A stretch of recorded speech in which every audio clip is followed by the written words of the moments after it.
नमस्कार नीमच, मैं हूं दीपक खताबिया और आप देख रहे हैं MP44 न्यूज़। अफीम पट्टों को लेकर जहां किसानों को इंतजार था, अब इंतजार की घड़ी खत्म हो चुकी है। 19 नवंबर से लेकर 23 नवंबर तक के अफीम के पट्टे किसानों को मिलना शुरू हो गए हैं। लेकिन इसमें जो 95 से लेकर 98 तक के जिन पट्टों को कट गए थे, जिनकी औसत 25 सही थी, अब उन किसानों को ही पट्टे मिलना शुरू हो गए हैं। जी हाँ, उन किसानों को CPS पद्धति से पट्टे दिए जाएंगे। इन तमाम बातों के लिए हमारे साथ में नारकोटिक्स विभाग के अधिकारी हैं पिपल जी, उनसे बात करेंगे कि आखिर जावद और नीमच खंड की बात करें तो कितने पट्टे दिए जा रहे हैं और किस तरह से किसानों के चेहरे पे अफीम पट्टे को लेकर खुशी है, क्योंकि एक लंबे समय के बाद अब किसानों को अफीम का पट्टा मिलना शुरू हो गया है। सर, स्वागत है MP44 में आपका। एक लंबे अंतराल के बाद 95 से 98 जो किसानों के अफीम के पट्टे कट चुके थे, अब उनको भी अफीम के पट्टे मिल रहे हैं। किस तरह का उनका ये नामांतरण है, किस तरह से प्रक्रिया में उनको दिया है, क्या कहना है? नीमच प्रथम में जावद और नीमच तहसील आती है, जिसमें हम 686 कल्टीवेटरों को लाइसेंस इशू कर रहे हैं। और जिन किसानों की मृत्यु हो चुकी है उनको नामांकन करके और उनका लाइसेंस उनके परिवार को दे रहे हैं। हाँ सर, देखा गया है कि ये जो एक लंबे किसानों की मांग थी कि जिन किसानों के पट्टे कट चुके थे, किसान लगातार इस बात से भी सरकार से सांसद से मांग कर रहे थे। तो ये कौन से सन से लेकर कौन से तक के किसानों के पट्टे कटे थे, और इन जब किसानों को पट्टे दिए जा रहे हैं तो किस नामांतरण या किस फार्मूले की तरह इनको पट्टे दिए जा रहे हैं?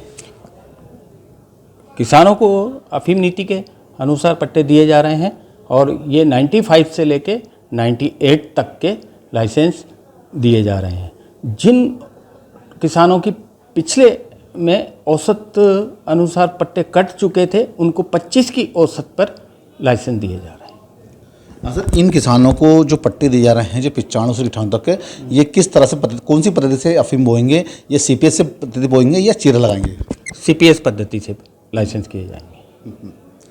अभी तक अगर हम जावद और नीमच की बात करें तो दोनों ही खंड में टोटल कितने गांव आते हैं, करीब कितने किसान इसमें हैं, और अभी तक कितने किसानों को अफीम के पट्टे मिल चुके हैं?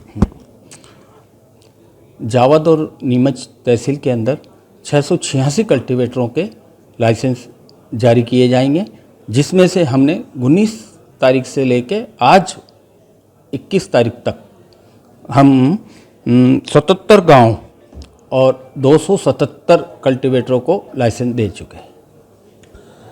देखा गया किसान जब आपके पास आ रहा है, ऐसे कई किसान होंगे जिनको उम्मीद नहीं थी कि 95 के बाद भी हमें कोई पट्टा मिलेगा। एक लंबा 25-30 साल का अंतराल है, ऐसे में इन किसानों को पट्टे मिलना और जो पट्टे जारी होते हैं तो किस तरह से किसान आपको शुक्रिया अदा कर रहे हैं, किस तरह से प्रशासन को शुक्रिया अदा कर, क्या कहना है?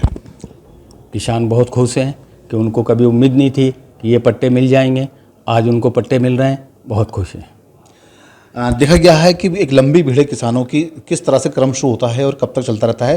किसान का नामांतरण और से लेकर अन्य जो परिवार में अगर मुखिया मर जाता है, उस मृत्यु के बाद में किस तरह से सिस्टम रहता है, जो किसानों को एक साधारण से कहीं ना कहीं बिजलियों को भी लेकर एक बात चल रही थी कि जो कहीं ना कहीं इसमें दलाल भी सक्रिय हो गए थे, इन सबको नकारते हुए किस तरह से पारदर्शिता से काम किया रहा है? अब इस टाइम कोई बिचौलिया नहीं है, ना कोई दलाल है। डायरेक्ट किसान आता है अपने परिवार को लेकर और परिवार की सहमति के अनुसार उसका नामांकन कर दिया जाता है।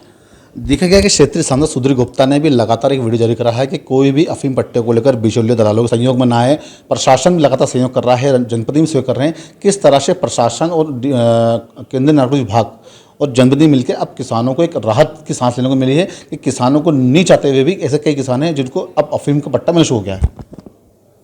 किसान बहुत अच्छी तरह से सुरक्षित हैं और किसी प्रकार की कोई परेशानी नहीं है उनको, और वो डायरेक्ट आके खुद पट्टा ले रहे हैं, कोई बिचौलिया नहीं आ रहा पीछे।